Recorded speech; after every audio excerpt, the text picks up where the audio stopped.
Good evening, everybody. We'll go ahead and get started if that's all right, and I appreciate everybody being here tonight. My name is Mark Jameson. I'm a captain with the Lynchburg Police Department.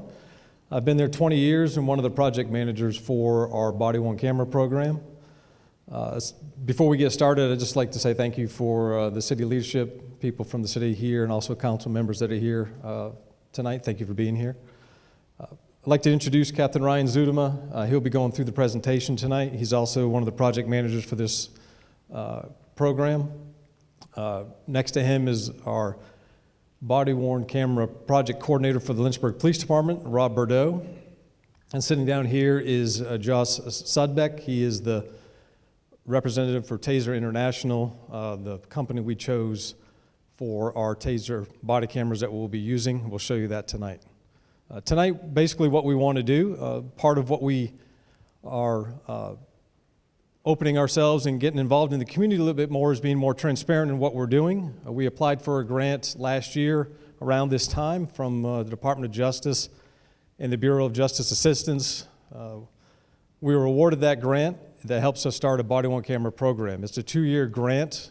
We have certain stipulations we have to follow. Part of that is engaging the community in public dialogue, opening up our policy, our procedures, the cameras, and any questions that you might have. So we're here tonight to do that. We'll go through part of our policy, show you some videos. We've tested these cameras. We've tested other cameras. Captain Zudema will go through that with you. We'll talk about some limitations with the cameras, and we'll actually show you the cameras themselves, then open it up for questions that you might have. At this point, I'm going to turn it over to Captain Zudema, and he'll go through this presentation, and we'll go from there. Thank you. Thank you, Mark. Again, I'm Ryan Zudema. If I speak too fast, I apologize. Just tell me to slow down a little bit. But I'm originally from the north. Don't hold that against me if you're from the south. Okay, I moved here and I stayed here, so I like it. All right, this is home now. But I hope everybody's doing well tonight. I know everybody's got a lot of things going on in their lives, so for you to take a little bit of time out of your busy schedules to come here is really important. And a big part of this night is hearing from you what your concerns may be, hearing from you any questions you may have, and helping us make sure that we're on the right track with this program. We spent a lot of time researching this program, working through some of the stuff that we have going on with the program. And as soon as I find the clicker for this, I will get started. There it is. Sorry, I was unprepared. All right. So we'll work through this. If there's something that you're just dying to ask me that you just can't remember, if you're like me, past 2 more slides in the show, then say something and I'll be more than happy to answer it. But we'll try and get most of the questions at the end. So the history of this program is we started actually researching body-worn cameras back into the fall of 2013. So body-worn cameras have actually been around in law enforcement for many years. But as you can imagine, with a lot of the things that are going on in our country over the last couple of years, they've really come to the forefront. And we saw the need for them a while ago. So your first question is probably 2013 and you're just now getting these cameras. We wanted to be very, very purposeful in how we researched this, and we wanted to make sure that we were looking at best practices around the country. We didn't want to just rush into something and say, okay, we've got body-worn cameras, let's go, they're on the street. So we did a lot of research. You can see up there, I'm not going to read those to you, but you look at the policies and practices that we've looked at from around the country, and we've looked at them at the state level, at the international level, at the local level, and we've looked at a lot of different departments and kind of how they've implemented these programs. And what we've done is taken kind of what we think is the best from all those different practices and policies and applied them here. Our policy is online. We'll show you where to access that. It's been online for probably a month and a half or so now. We'll show you where you can access that. But we're going to kind of hit the highlights of the policy tonight and some of the programming and kind of what we've gone through to get where we're at today. The policy that we've actually put in place is approved through the Department of Justice, which is a part of the requirement of the grant. We had to have that approved through them. So that has kind of taken this process and slowed it down a little bit, unfortunately. But as Mark said, we actually tested 6 different devices over the last few years. And ultimately, after testing them, and when I say testing them, we actually put them in the field. So officers were actually wearing them either at training at our range during training scenarios or actually out while they were working in the city. As a result of that testing, we ultimately chose Taser as the device that we wanted to go through.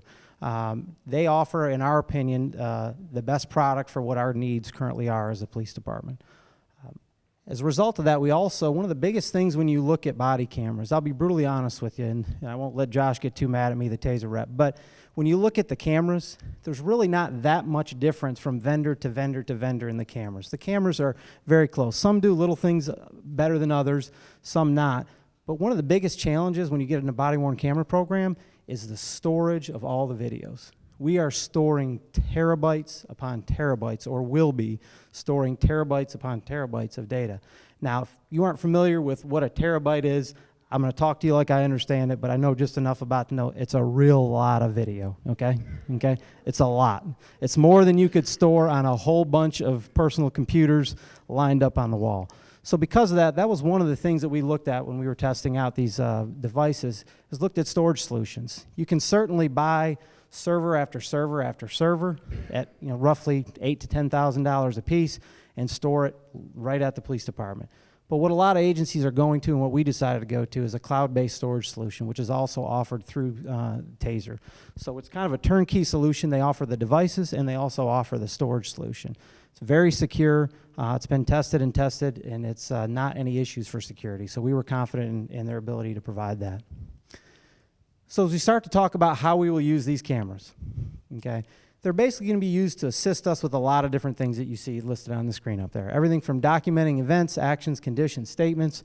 They're going to help officers with reports, okay? They're going to help with performance management for us, okay? The reality is that sometimes cops make mistakes, okay? We're not perfect, just like any other profession. So we want to be able to see that and use some of these videos as training tools. I tell the story that when I was a brand new police officer about 20 years ago, I was on a vehicle stop one time, and I got out, and we used to carry really big flashlights, okay? They were metal flashlights. There wasn't the technology like today. It was probably about that long, okay? A little bit bigger around, probably about that big around. And I remember being up at a vehicle. I'm right-handed, which is where my weapon is, and I was holding my flashlight in my right hand. And there I was, holding that flashlight, okay? At the end of that traffic stop, a senior officer came up to me and said, "Hey, are you trying to get killed?" I'm thinking, well, I thought I did everything really well. He said, "Don't ever put a flashlight in your weapon hand." Now, he was there to help tell me that, but the reality is if he wasn't there to help tell me that, okay, I may have never seen that. The reality is with these videos, we are going to be able to see little things like that we can help train our officers, make them safer, okay? And obviously, we're going to use them for testimony in court. Commonwealth attorneys here, Mike Doucette, appreciate you being here, and he's going to tell you that this program, although as great as it's going to be, is going to create a lot of workload for his office. And luckily, the city and city council, thank you very much, has approved some funding to help make sure that works, not only for the police department, but also for Mr. Doucette's office. So we're going to document officer behavior. We're also going to document citizen behavior. What do you think happens when we turn on a camera? To everybody, officers and human beings, regardless of profession. What do you think happens? You think they act different when there's a camera in their face? If one of these people comes up to you that's got a camera on right now, okay, after this is over and says, "Hey, can I interview you?" You're going to be kind of like, well, you might act a little bit different, right? Well, there's been study after study that shows that when people are being recorded, they're going to behave a little bit better. That's citizens and police officers both, okay? They might not be quite as quick with their tongue to say something, okay? And a lot of times when people know they're being recorded, they're just going to act in a better manner. And that's, again, citizens and officers. So that's part of our goal with this, all right? We're certainly going to record criminal events and make sure that any event committed, a crime committed against an officer or a citizen, when possible, is documented through these body-worn cameras. And again, we're going to use them as a training tool for performance. Part of the officer's responsibilities with these cameras, we wanted a device that's very simple to function, okay? The reality is we ask our officers, our men and women every day, to do a whole lot of things, okay? I don't know if you've seen the inside of a police car in the front of it, all right? But it's like a cockpit on a fighter jet nowadays, okay? There are so many things in there. Electronics, there's computers, there's radar units, there's all sorts of different things. Radios, sirens, lights, all that stuff. And we're asking our officers to pay attention to all that and pay attention to the road and pay attention for any type of criminal behavior that's going on around them. So we want to make sure that this device is something simple to operate, that they can very easily be trained to do quickly and efficiently, right? As part of that, their responsibility at the beginning of the shift is they're going to test it to make sure it's working. If it's not working, we'll have spare units at the police department. They will take that immediately back into their supervisor. That'll be sent off for repair. They'll get another device issued to them. These devices are going to be issued to the officer. These aren't going to be shared devices. Our experience with any type of equipment is what? If it's something that all of us use, do we take as good a care of it? Probably not. Who has their car at home that maybe their husband or wife doesn't drive, right? You might take a little bit better care of it because it's your car, right? But if it's some car that everybody drives, well, that's kind of our car, okay? So our experience with equipment is it gets better taken care of when that equipment is assigned to an officer, which is what we will do. The officers with these videos will not be able to edit the videos in any way. Okay, the system prevents that. So when these videos are recorded, the officers cannot access the videos to delete them, edit them, alter them in any way. They can access them to view them only, but they can't delete them. We are able to set up the parameters within the system that does not allow for that to take place, which is a big, big part of this. We want to make sure that there's never a question of, hey, is that video really what happened? Yes, that video is really what happened. And we'll talk a little bit more about how we can redact stuff a little bit later. So one of the big things with this that we were going to stress to our officers is safety. What we don't want to have is a great video of a police officer getting killed. So their reality is this. There's some times that our men and women in uniform are put in very, very challenging situations, okay? And they have to react very quickly.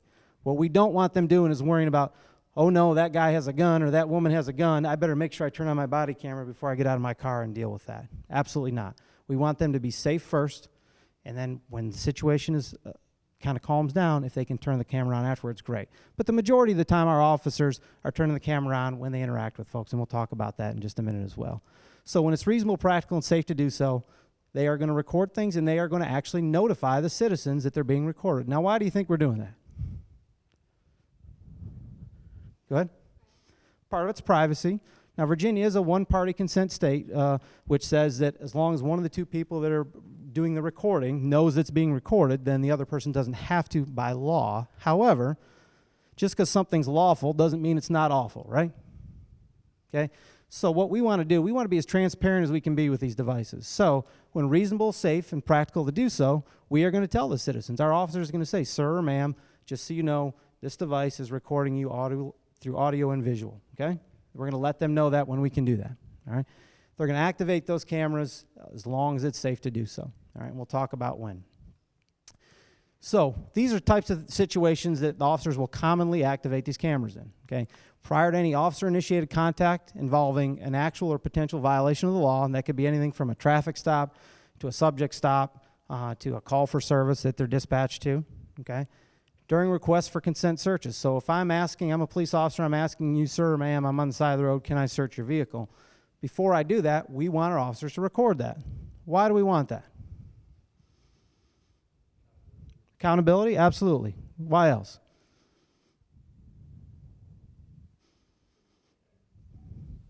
We want to document whether we actually asked it or not.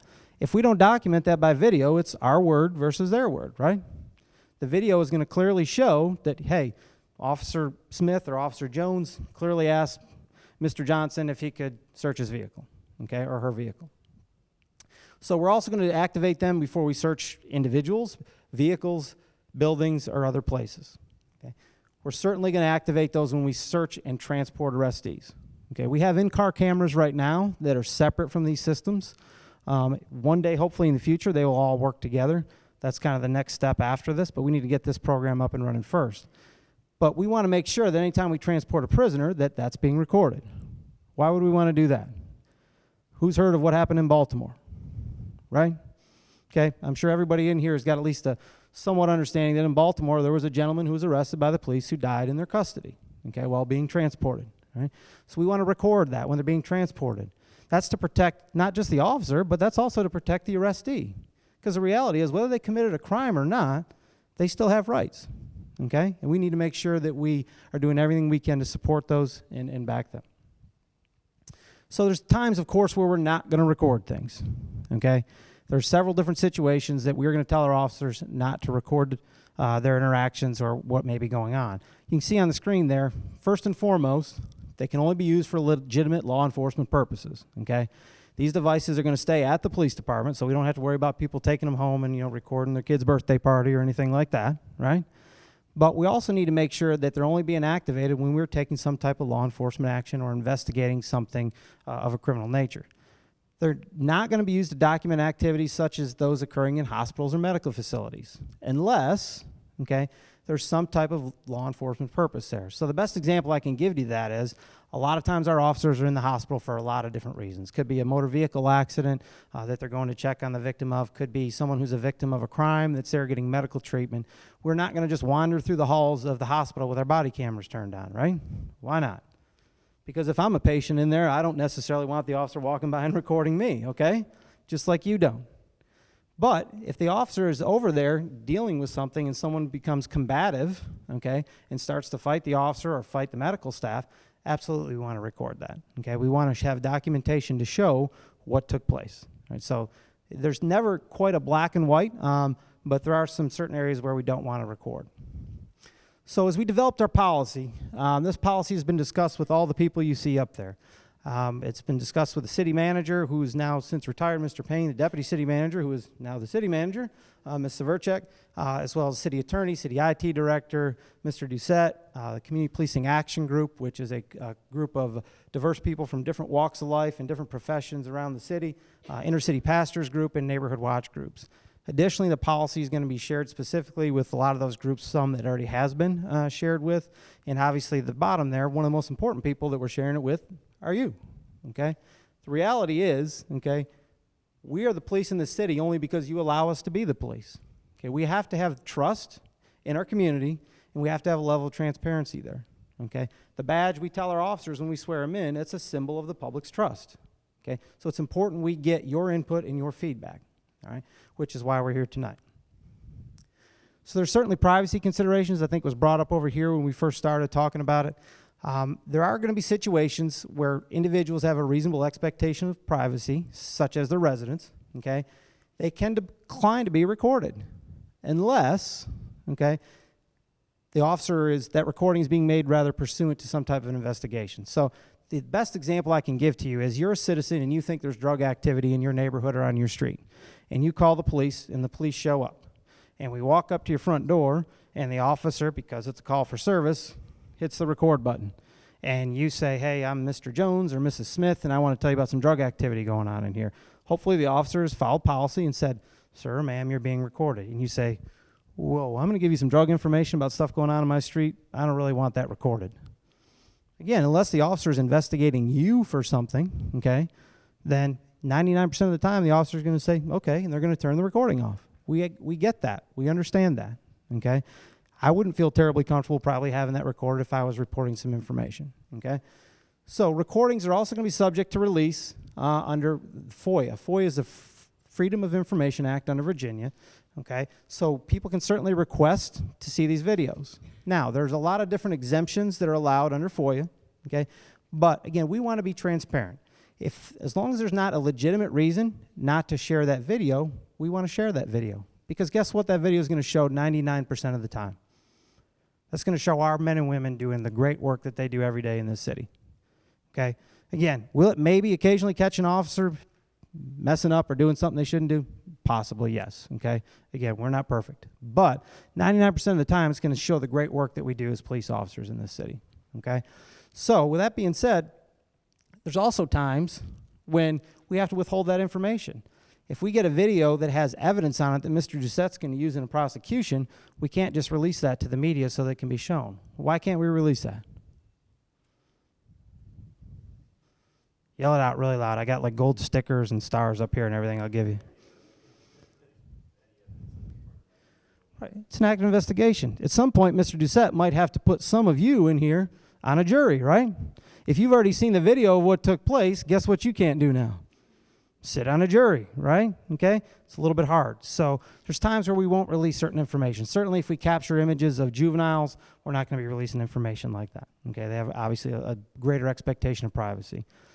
If the recordings obtain certain personal identifiable information, whether it's your date of birth or social security number, and I don't mean by a video of it, but officers, when we're communicating with our dispatch and with other officers, we may be talking over our radios, releasing your name and your date of birth and social security number to check information on you. That's going to potentially be captured through our audio recording.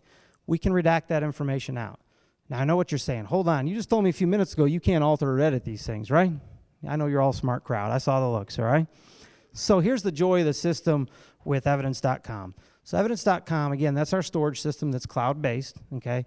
And what that allows us to do is go in and redact and edit any video that we want. Now, when I say that, that's not officers. That's certain administrators in the police department. Right now, it's probably going to be just Rob, who you met earlier over there, that's going to be able to do that. One person so we can keep control of it. And he's going to be a busy, busy man once we get all these rolling. But what the nice part about that is if we go in and we say, hey, Rob, we need this piece of audio clipped out of there, what the system does is it actually generates a new file with that piece of audio clipped out. So the original recording is never altered or edited in any way. Okay? So we really have kind of a 1A, which is the original recording, and then over here we have a 1B that has either the audio taken out or maybe even a part of the video blurred, which will show how that works here in just a few minutes. So the system does a lot of that work for us, and again, another reason why we went with that. All right, so our timeline, prior to officers being issued body-worn cameras, okay, there's some things that they have to do. All this is required. First, they have to go through fair and impartial policing, okay? Fair and impartial policing is training that's 6 hours long at a minimum, sometimes up to 8, depending on how well the discussion goes in the class. But that training looks at implicit bias, okay? So explicit bias is very easy to see and identify, right? That's a racist, for example. That's somebody that hates certain types of people because of certain reasons, okay? That's easy to see. Implicit bias, however, is not so easy to see. Every one of us in this room, myself included, Captain Jameson included, we have implicit biases based on how we were raised, how we were brought up, what we were exposed to, okay? The key is, through this training, we teach our officers to recognize that we have those implicit biases and not to let those implicit biases impact how they police. So we've taught several of those classes already, myself and Captain Jameson have, and very, very interesting. If you want a lot more information on that, there's a website out there that's fairandimpartialpolicing.com. And you look it up, and the course information, a lot of that is right on there. It's a really good resource. So they're going to get that training. They're going to get trained in how to use and care for the devices. Okay, again, that's their device issued to them, so they're going to have to understand how to turn it on, how to turn it off, how to maintain it, how to dock it at the end of the system, and work from there. They also are going to get training on the evidence.com system, how to upload those videos. The system will do a lot of that for them. At the end of the shift, the officers take their device off, they bring it in, they put it in a dock in our station that's networked through our system, and it automatically uploads those videos for them, okay? The only responsibility they have is to go into each of those videos and tag those videos, and we'll talk about that in a little bit as well. So our timeline is we want to have some initial cameras deployed by the end of this month. This is where I lean towards Josh and put a little pressure on him, say, hey, that order we got, Josh, we need to get in by the end of July, right? So he says he's all over it. But that was slowed down a little bit because we were getting approvals through the DOJ, Department of Justice, on our policy and some other things before we could actually place that order. So by January 1st, we'll have additional cameras put out there on the street, and then ultimately by September of next year, September 2017, our grant requires that all of our cameras are actually issued and put in the field. Now, we currently have 174 sworn officers in Lynchburg. All 174 officers will be issued their own body-worn camera. Okay? We think that's important that they all have them, they all take care of them, and they're always with them. There are limitations. One of the best ways to kind of understand this is these devices are not a panacea, okay? They are not going to solve all problems. They are not going to record every second of every officer's day, okay? There's going to be times where they don't record because the officer had to jump out of the car real quick and didn't get a chance to turn it on, okay? There's going to be other times where maybe the device is damaged somehow and for some reason it doesn't record. So we want to make it very clear to the public that the expectation shouldn't be that every second of every officer's day is going to be recorded. It just simply won't be. But at the same time, they're going to be recording those events that we talked about. There's going to be, as we talked, certainly some legitimate reasons why we don't record. For example, we go over to the hospital and we're dealing with a victim of a rape. We're probably not going to record that. I'm not going to say never, but I will tell you predominantly we are not going to record those interviews. A lot of times these victims of those crimes and similar crimes, okay, have already been through a lot. We don't want to put them through more, okay? We also